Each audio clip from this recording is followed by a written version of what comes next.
حجاب اسلامی شرط شروط خودش را دارد و اولینش این است که تو با آن حجابت خود را پنهان میکنی و زینتت را آشکار نمیکنی.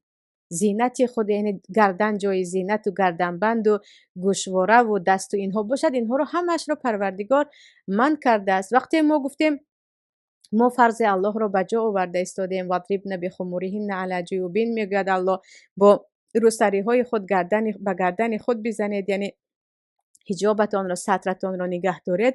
دوام شرط ها رو هم باید نگاه کنیم. فقط یک سطر پوشیدن که برای زنی صالحه بودن کافی نیست. کم نیستن برادرانی که میگن زنی من سطر دارد، من یک دخترک با حجاب را به زنی گرفتم اما نماز نمیخواند.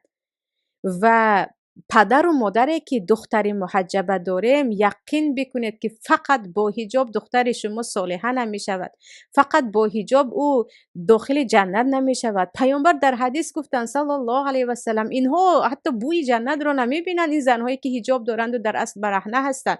بعضی علما میگن از پوری گناه اینقدر به گناه زیاد دست زدن که حجاب آنها دیگر آنها را هیچ فایده ندارد. یعنی حتما باید دخترک حجابدار به نماز خودش باشد، با حیای خودش باشد، با بقیه ارکانهای اسلام باشد. چگونه که برای مسلمان بودن با یک لا اله الا الله محمد رسول الله گفتن کافی نیست، تو با عملهایت این گفتد رو اثبات میکنی. از شرطهایش این که عمل میکنی با این گفته الله و پیامبر رو انجام میدی که تو در گپ خودت، گفته خودت دلیل و اثباتت باشد. حجاب اسلامی هم همین گونه هست و این یک خیانت به دین نیست، خیانت به مسلمانی نیست. وقتی سطر داریم اما خلافی اسلام را انجام میدیم، سطر داریم بر علا دروغ میگوییم. رو بروی دوربین دور نیست، کم نیستن دخترک های حجابدار دروغگو. ندیده در یوتیوب رکلام میکنن این همه سایت های بر دروغین 1001 دارو و کسمت و چیزهای دیگرشان را، حتی قمار را رکلام میکردگی دخترها یا زنهای سطردار الان پیدا شده.